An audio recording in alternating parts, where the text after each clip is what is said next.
Welcome to Public Forum, a community outreach program produced at North Idaho College on the shores of Lake Coeur d'Alene. Featuring guests from around the globe addressing a wide variety of subjects, Public Forum serves to educate and enlighten. Please join host and moderator, political scientist Tony Stewart, in welcoming today's guest. A few weeks ago, we introduced you to the 35th year of the North Idaho College Public Forum. On today's program, we've reached another milestone that we're so proud of. This is the 1,700th weekly program of the Public Forum at North Idaho College. And I decided to welcome two guests that are very special to us, that are very involved in our being on the air. Without them, we could not be. We welcome to our program down in Boise, Peter Morrill, who is the general manager of all of Idaho Public Television. Peter, welcome to our program. We're delighted to have you here today. Oh, it's great to be here with you. And secondly, we're equally proud to have in our studio with us Claude Kistler, who is the general manager of KSPS-TV, the PBS station out of Spokane, Channel 7. And the great news is these two gentlemen work very closely together to help expand this whole idea of this wonderful medium called public television.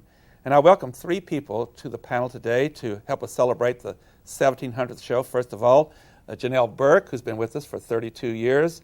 And next to her is Judy Meyer, who is very dedicated to public television, is on our board of trustees at North Idaho College. And our third panel member is Erna Reinhardt, who is a regular panelist. And with that, we'll ask Janell to commence today's questioning as we celebrate our 1700th program. Thank you, Tony. It's a privilege to have with us Mr. Kistler and Mr. Morrill to talk about public broadcasting and the public TV series. First of all, my question is for Mr. Kistler. What does a general manager do? And the second part of that question is, what is the value of a program like the North Idaho College Public Forum to public television? I think traditionally in my role, or typically in my role, a general manager will have some oversight of some department heads who are the people who really make the operation go. An awful lot to do with budgets, finances, communicating public television and the value to our viewers, our citizens, to legislators, to our national delegation for a level of funding, providing a level of mission and vision oversight, working with board of directors or community advisory boards and receiving input about really who we are, who we should be, what kind of constituents we need to provide programming for, and that type of thing. The value of public broadcasting, the value of this show, it brings another voice. It brings different people and places and experiences, opens the window to the world of your concepts and activities that are taking place here in northern Idaho and other parts of the area of guests that you've had on. Just expands the wealth of information and knowledge that public broadcasting is all about. Thank you. Peter, the same question for you. What, as a general manager, do you do? Do you have anything to add to what Claude said? And then secondly, how do you decide what programs you're going to air? Very good. Well, I think Claude outlined really what a general manager does actually very well. Some days you know what your job description is. Some days you don't really know what your job description is. You tend to kind of take the challenges on a day-by-day basis. But, you know, I think part of the value of North Idaho Forum for Idaho Public Television is that because our broadcast area is the entire state of Idaho as well as portions of 6 surrounding states, it really links our diverse state and our diverse region, I think, more closely together. Programs like North Idaho Forum really kind of give voice to issues and concerns from one area of the state that perhaps another part of the state or the region have not heard about. So I think it's a part of the service that we provide, and I think it's a great complement to sort of the array of things that we produce locally here at Idaho Public Television and can also acquire from the PBS system as a whole. Going to your question about how do we make programming decisions here at Idaho Public Television, well, we have several sort of principal documents that we work from. A number of years ago, the State Board of Education adopted the Articles of Editorial Integrity that really sort of put a baseline of criteria for the integrity of the decisions that we make within the public broadcasting community. community. And then, of course, Idaho Public Television subscribes to the national PBS programming and underwriting guidelines, which are a set of national criteria that we use as sort of a measuring stick when we get programs like NOVA or independently acquired programs, that we can use these two documents to decide whether or not it's a good fit for airing on Idaho Public Television. Thank you. It's good to have you both here, gentlemen, and certainly for me to see the two of you together on a theme that I've had for years, which is collaboration, and that I think more and more that is happening is I think, good for the taxpayers and us contributors to your programs. So now I'd like to hear more from each of you about, since we're one of the few communities to have two public television stations in the same community, tell us how you distinguish from each other and ways that you collaborate. And Claude, you're here, you get to start. Well, I think the ways that we distinguish from one another is Peter has a statewide mission and goals and program objectives from his operation in Boise, being out of Spokane and covering a portion of 4 states and then a significant audience in Canada. We don't concentrate as much on the eastern Washington Spokane region as Peter might concentrate on all of Idaho, but I'll let Peter respond to that. So we take a little bit broader umbrella in terms of some of the things that we do in our uniqueness with respect to some of the Canadian programming or programs that we might acquire for Canadian viewership and audiences and those kind of things. Our collaborations have been in technical ways at times to facilitate the distribution of programs and services and signals, and collaborate on some community activities years ago when there was a technology demonstration in the Coeur d'Alene area at this campus, as a matter of fact, with digital television, that type of thing. So there are ways, and Peter and I have had conversations back and forth about how we do things. How are you doing things? What's the impact of the technology or the programming or just the mix of your staff and people? So we have those kind of conversations and activities that are taking place. Peter? Well, you know, the whole notion of collaboration at Idaho Public Television, it's sort of like a way of life here. We have a number of collaborations, ongoing collaborations, and single project collaborations that are really kind of part of the life here at our operation. Not only, you know, does Idaho Public Television and KSPS collaborate on the distribution of this program that includes some of the sort of the technical aspects of right now for people who are hearing impaired can enjoy this program to a higher degree because of closed captioning that our two organizations have come together and have enabled North Idaho Forum to be closed captioned since this past January. We also have a number of other collaborations that we do with a wide variety of different institutions. Commercial broadcasters, we collaborate regularly on technical infrastructure. We are co-located at a number of sites around the state on technical facilities, you know, like transmitters and translators.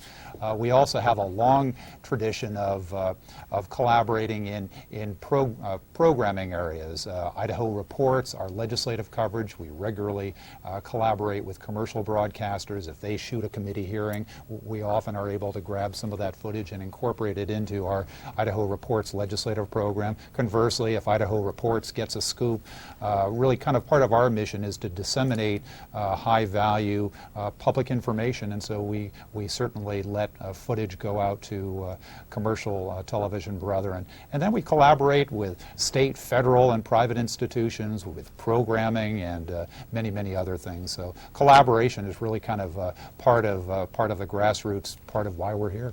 Erna Reinhardt. First of all, before I ask my question, I want to congratulate Tony and Janell, both of you, for how long this program has been on the air. It is phenomenal how long it's been on the air. Claude, I want to talk a little bit, and Peter both, about programming and how there's a lot of common programs that you guys share, but also talk to us a little bit about some of the programs that you produce yourself, and how do you decide what those programs are going to be that you take on yourself within your station?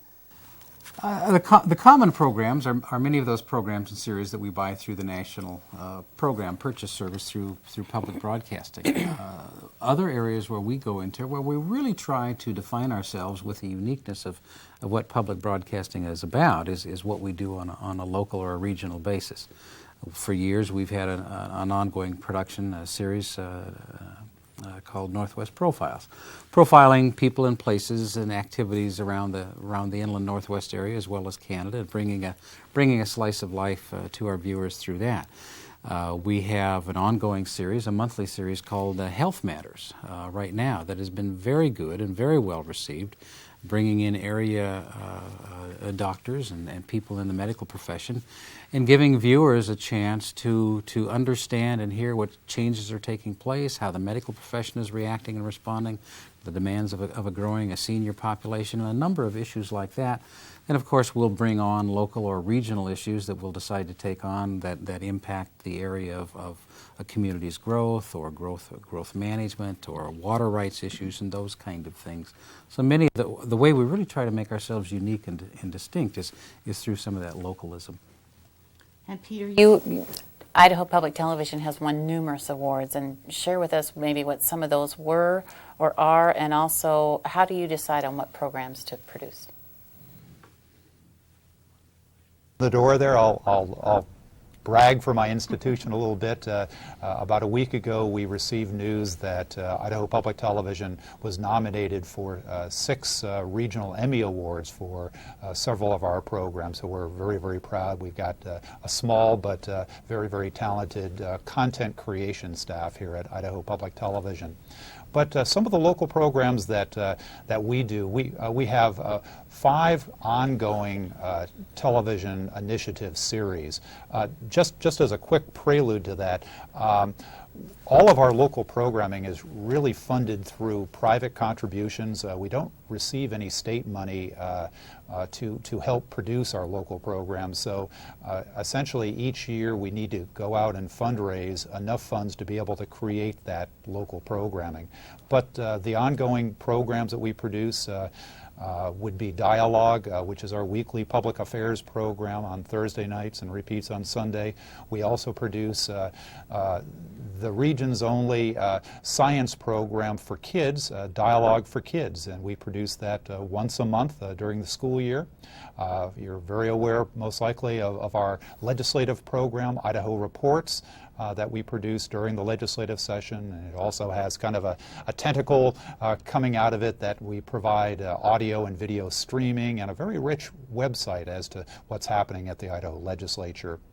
And then we're coming up on election season in Idaho, and again, Idaho Public Television will be back with statewide primary debates for all of the challenged races statewide for elected office, and of course that will be back this coming fall for the general election debates. So I think that's all of our local ongoing series, and then we do a bunch of one-off specials too. Thank you. Peter, I'll point out that the time we're taping this is prior to when it airs, and of course some of that the primaries will be over. But Peter and Claude, I want to first of all thank you so much. You are just a beautiful example of what Judy's talking about, collaboration. And without your working together with these new requirements of closed caption, our program might not be able to continue. You've both been just incredible examples of what should happen all over the United States. My question is about the show itself, because I'm so biased, about why we're here today on the 1700th show. I want to say to Claude, first of all, Peter, Claude has been with us since the beginning, in our 35th year. He's been at Channel 7, so he was here for our 1000th program, and I'll always remember what he said. When we first started, Peter, we had one black and white camera, and we were in a classroom, and we had to put egg cartons in the windows to deal with the sound. We couldn't edit anything, and we had a drum with black velvet on it, and we had the white lettering, and only one student rolled that drum each time because he's the only one that could roll it at the right speed. So that's where we started, and Peter, when you came on board, we were much more sophisticated in technology. So I just want to make a point of how different it has become, and Claude's comment that I'll never forget was, you technically weren't good at all, but I've always been a sucker for content, and so I hope that we've continued with content. So Peter, I'll start with you. About our particular program, we try to do a real great variety. If you'd be so kind as to comment on what you think that we do in content that you prefer, or what is most constructive of what we do. Well, Tony, you know, it's fair to say that the media landscape has changed dramatically, especially over the last 10 years, if not 15 years. There are more and more channels out there with more and more programming. If you subscribe to cable or direct satellite, you can punch up 100 channels, 200 channels. It never seems to stop. But I think what public broadcasting, public television has to offer is a real attention to quality programming and also local issues. And I think that's really where North Idaho Forum really comes in and why it's such a good fit for Idaho Public Television, and I don't want to speak for Claude, but such a great fit for KSPS.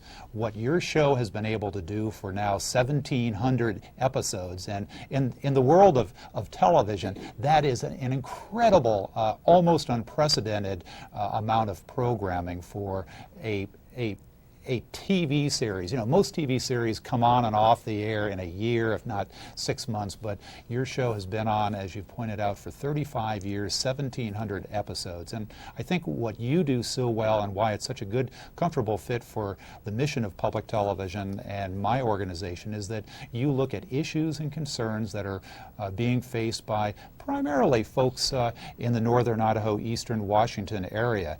And no one else is doing that.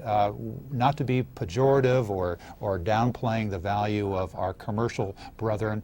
They've got a very fixed business plan. They're there to attract the largest number of viewers possible, and that's fine. But I think the role of public television and public broadcasting is to educate and inform, and what North Idaho Forum does is not being done by anybody else and won't be done by anybody else. And that's why it's such a good fit for my organization and Claude's. Thank you, Peter. Claude, the same question. I could only echo what Peter has said. No one else is doing it. Public broadcasting is the only place that could facilitate the delivery of a program and content such as this, and it fits. It fits within the broad mission and goals of what we as public broadcasting managers and programmers try to put on the air. Claude, one thing that I have to thank Judy Meyer, who is on the Board of Trustees, one thing our college has supported in relation to this too, in addition to all the regional issues, we have a lot of guests that are national in prominence or even international, so we try to mix what's going on in international issues, national with the Northwest. And we're very sensitive to our viewers also in Canada, and we try to also deal with that. Appreciate those comments. Janell, Burke. Well, my next round of questions will have to do with some of the changes in technology over the years. But before we do that, I want to say, Tony, that it's been a pleasure to work with you all these years, 1,700 times. You've sat down at that chair, at that table, because Tony has been here, for the information of our viewers, Tony's been here for every single program. Not only that, but Tony does a lot of background work getting the people who are going to be our guests. He makes arrangements for studio time and so forth. We have to thank also our producers and directors, those people who are here and spend many hours helping. We have to thank particularly Jeff Crow and Andy Finney and, yes, and all their staff. And all their staff, and the many students who have learned through the years. It's really been an educational endeavor for them. So, but Claude has been here almost from the very beginning, and he can tell us a little bit about some of the technological changes that have occurred over that time, because there really have been multitudes of those changes. Oh, we've seen significant technology changes. You don't have to apologize for the black velvet drum. We had one. We didn't have velvet on ours. It was just crepe paper or something. We were first class. And we started that, and we may have had 2 black and white cameras. But gosh, Peter and I have seen a transition from the way we originate programs through black and white and 2-inch videotape machines to now recording formats that you can put in your pocket, the pocket of your shirt. Camera technology, the playback, the distribution technology, and now one of the things that Peter and I are challenged with is just how our viewers receive technology and how it's changed their lives. And the platforms, the delivery platforms, Peter talked about audio and video streaming, other ways that we need to engage ourselves to provide a distribution of program content so that we're reaching viewers where they are, not necessarily on our time frame and on our schedule. So the impact of technology from distribution, from origination in the studio to distribution through transmitters, to the way people are now receiving the product has just changed tremendously. Thank you. Peter, before I ask your question, I want to give Irma a chance to just say real quickly what some of these other shows have been like in terms of numbers. Thank you, Janelle, because I forgot to say that last round. We got this information from Jeff Crow and Andy Feeney, I think, our producers, and these are all popular shows. Friends was on the air for 10 years for a total of 236 episodes. MASH, which everyone can remember, was on the show on TV for 11 years for a total of 251 episodes. And then Kelsey Grammer, who was the famous character Frasier, he was on the show called Cheers for 11 years and 251 episodes. And then he had it spun off to his own show called Frasier, and that stayed on the air for 11 years and 273 episodes. And then we have North Idaho Public Forum, which has been here for 34 years, starting the 35th year. Is that right?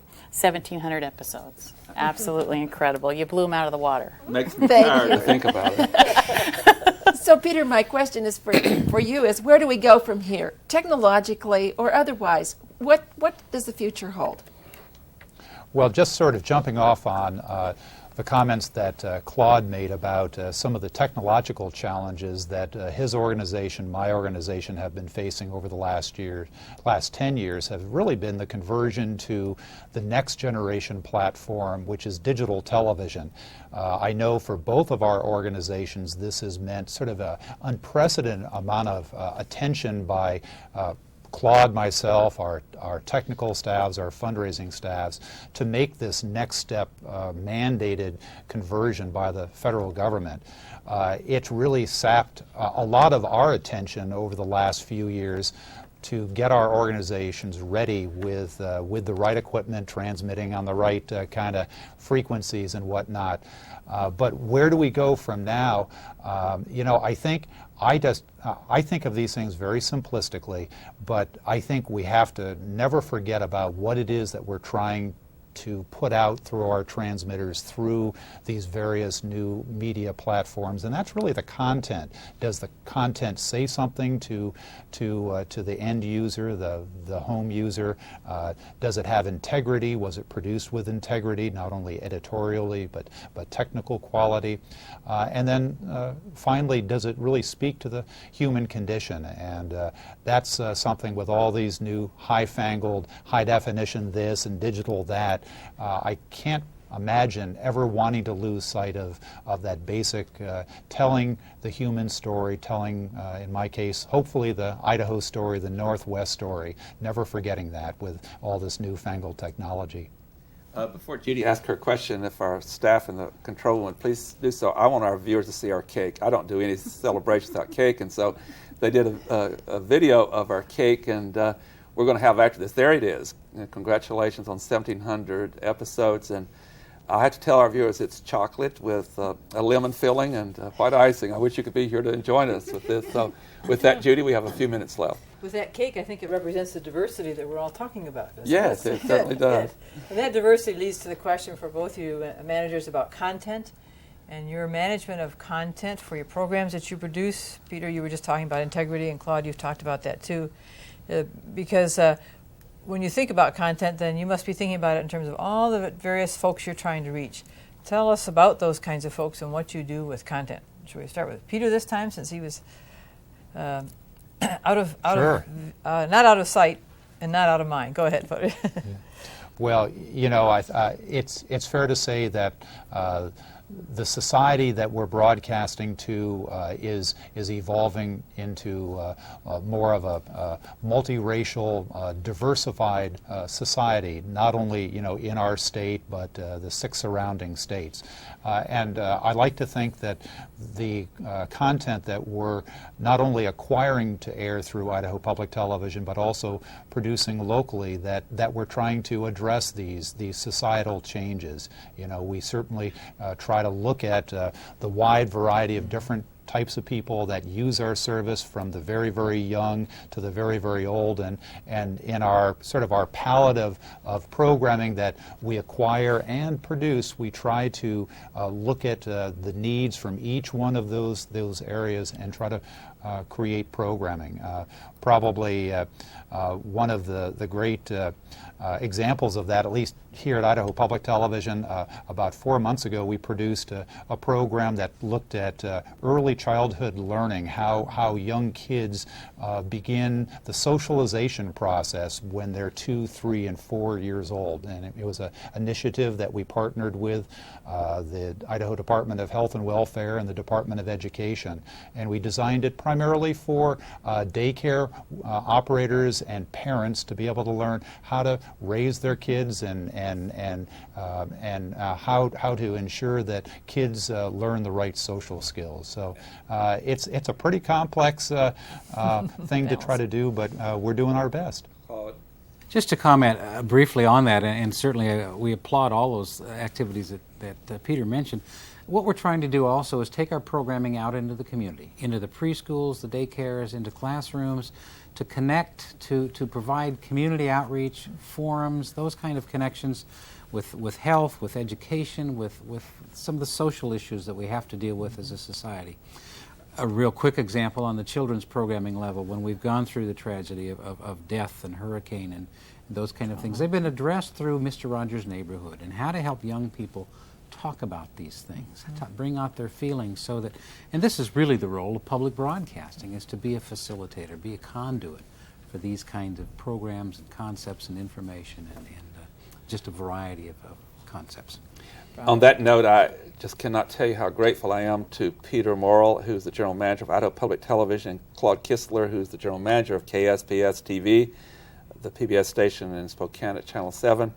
You both are incredible models of what public television is all about, and if all stations are run as well as these two, public television is going to be around for a long time. You've served your constituents so well, and when I decided that we would do something special for the 1700th program, I had no hesitation who I wanted as my guest. I wanted it to be Claude and Peter. You've been gracious with your time, and Claude, thanks for driving over, and Peter, thank you for taking time out in Boise to join us today. You both are, we're just so proud of what you do, and I am so devoted to public television because what you said, and of all the things you do, I think what you do for children in particular in low income, you take them around the world and they could never get that at that age. I think you are the pre-kindergarten, and I congratulate you for it and thank you for supporting us. And ladies and gentlemen, it's been a great pleasure having our 1700th program, and hope you'll be with us next week and we'll turn to another issue. Until then, please have a good week. I am Tony Stewart. Recorded on the campus of North Idaho College, Public Forum is the longest-running in-house college production on PBS. Each episode is pre-recorded live and is an educational outreach from North Idaho College. Please join us at this same time next week for another edition of Public Forum on this public television station.